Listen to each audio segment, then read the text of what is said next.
Welcome to the Real News Network. I'm Paul Jay. 1 year ago this weekend, that was June the 25th, 6th, and 7th, 2010, at the Toronto G20, more than 1,000 people were arrested. Only 300 plus were actually charged with anything. The Ontario Ombudsman called it the greatest violation of civil rights in the history of Canada. Now joining us to talk about is there in fact a right to protest in Ontario is defense attorney Howard Morton. He joins us from Toronto, and he's also representing some of the more high-profile cases of people who actually were charged. Thanks for joining us, Howard. Thank you. Good day.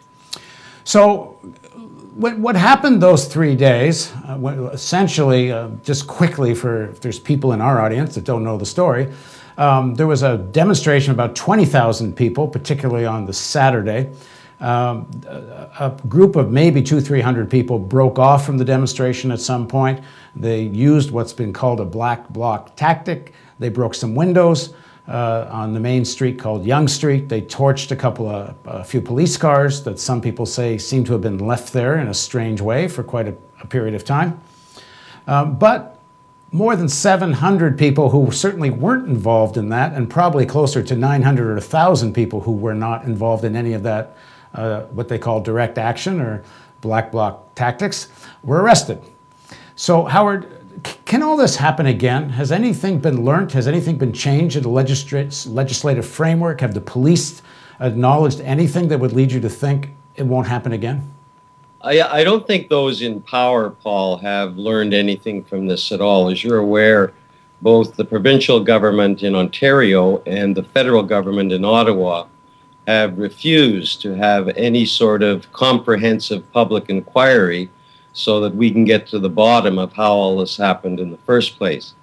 Those who have learned a lot about it, though, are the average Torontonians and I think Canadians who would have never imagined that they could spend a weekend in a banana republic subject to the kind of police abuse that occurred on that weekend. So the public has learned. I think it's really going to hurt the public trust and confidence in the police for a long time to come. But in terms of those in power, including Chief Blair, who released his report today, it doesn't look like they've learned a darn thing. So let's dig into one of the issues that is in that report. Most of the media has been focusing on the fact that Chief Blair does a kind of mea culpa in the report. He says we were overwhelmed, we hadn't prepared well enough.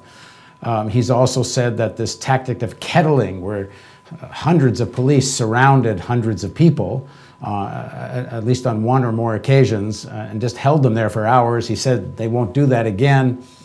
But to me, there's something more distressing in this report that's not being talked about, and that's the legal framework with which Chief Blair justifies what happens. Now, for people watching this report, we've dug into a lot in another interview, which is up on our site, and you should go watch it. It's an interview with the Ontario Ombudsman about something called the Public Works Protection Act. But Howard, I want to ask you about something else, because Chief Blair also says the other legal framework for what happened was what he calls breach of the peace. Some call it breach of the Queen's peace. So explain to what that's about and what you make of his defense of the use of that. Well, I think he's quite wrong in terms of the law. It's true that a police officer who either sees or anticipates on reasonable ground that there will be a breach of the Queen's peace has the lawful right to intervene and ensure that it stops or doesn't happen.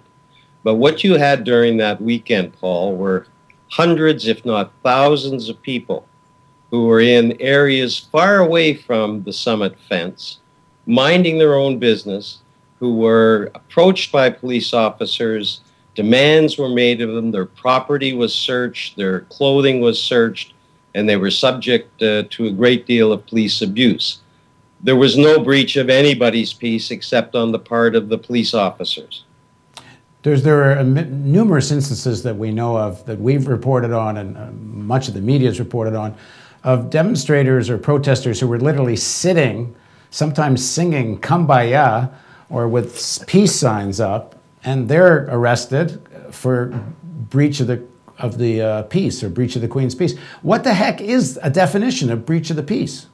A breach of the peace is a significant, there has to be a significant risk that persons other than those breaching the peace will be subjected to, let's say, unlawful assembly or something like that. In other words, if somebody was running down the street screaming and yelling and cursing and swearing at everybody he passed or she passed, that would be a breach of the Queen's peace. As you know, it's a very old common law doctrine with respect to the Queen's or the King's speech, as the case may be. And that's what it requires. Yeah, my understanding, it partly came about of a way for police, if they came out on a pub and two people are fighting and they want to kind of bring them in, sober them up and let them out without having to charge them and go through a whole judicial process. But isn't there supposed to be some presumption of there will be violence? You can't break the peace unless you're violent, can you? Well, I think you can. Violence clearly would amount to a breach of the Queen's peace, but there would be other conduct, such as yelling and screaming, cursing at everybody who walks down the street and that sort of thing. And a police officer would have the right to intervene to ensure that the breach comes to an end. And that may involve talking to the person, but it also may involve arresting the person for a breach of the Queen's peace. So what has that got to do with people that are protesting and the police say either you leave or you'll be arrested, and this is what they use to arrest them? Well, it has absolutely nothing to do with it. But Paul, thousands of people were approached by the police who weren't even demonstrating at that particular point. They were in public parks miles away from the G20 fence. And the police went into those parks and approached people and conducted unlawful searches of their property and of their person for no other reason. At least I can't come up with a reason where they thought that that might be necessary. There was absolutely no breach of anybody's peace by those people. Now, it's a very peculiar description of the legislation he gives in his report, he being Chief Blair. I mean, I think it's correct, but it shows how bizarre this piece of legislation is.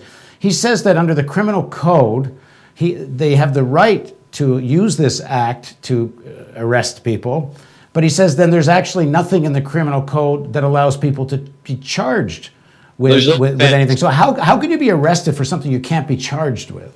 Well, it's historical. It's been around for centuries. And he's quite right. There is no offense of having breached the Queen's peace. It's sort of a preventative measure that the common law developed to permit police to prevent or stop breaches. It's sort of like the Riot Act that we have here in Ontario, where the local sheriff can read an act demanding that people do this, that, and the other thing. It's preventative as opposed to reactive. But so then the issue remains then, given that no one reviewing any of this has talked about the use of this legislation, or in fact the use of declaring something an unlawful assembly under a very similar situation. They simply declared it. There's no proof or evidence that there was anything unlawful going on. And I'm not talking about where people could have been arrested breaking windows, because in fact, during the actual window breaking, not that many people actually were arrested. But if you have a situation where people are being arrested under this situation, how do you have a right to protest in Ontario? Well, as you know, the right to have engage in lawful assembly is protected by Section 2 of the Canadian Charter of Rights. And so it's not simply that we should have a right to assemble and to protest lawfully. That protection is guaranteed by the highest law of the land. And what occurred on the weekend, the G20 weekend, was that Section 2 of the Charter was trampled on by dozens and dozens of police officers who intervened in situations where there was absolutely no reasonable grounds to do so. So what can people do about it? I mean, what good is the Charter if, in effect, the police can use laws like breach of the peace and violate the Charter? There's been no repercussion. What accountability is there? Well, we're still hoping there will be a lot of repercussions. The Real News, as well as a couple of other media outlets, has been hanging on to this, not letting it go, which is really important that Canadians don't forget about that weekend. And I think if we keep it up, we can ensure that there is some measure of accountability, and hopefully prevent it from ever happening again. But well, doesn't it come down in some ways to the Toronto Police Service Board, the civilian oversight body? This is a matter of policy, whether or not to use breach of the peace to break up demonstrations. So isn't the onus really on them to tell the police this is not a proper use of policy? It would be. It's a hybrid. There is an operational aspect to determining what arrests and on what basis you're going to arrest people. So, but the Police Services Board has just run and hid from this entire weekend. We don't even know whether they approved Chief Blair going to the provincial cabinet to get the regulation under the Public Works Act broadened. We don't even know that. So the Police Services Board, regrettably, even though they have an inquiry ongoing with Mr. Justice Morton, they've just run from the whole thing. Well, we interviewed, not on camera, but earlier today we spoke to Alok Mukherjee, who's the chair of that board. I asked him this question directly about the use of the breach of the peace. He says they did consider it a very serious issue, but they can't say anything until Judge Morton finishes his review, and that he says this is something he thinks Morton should take up.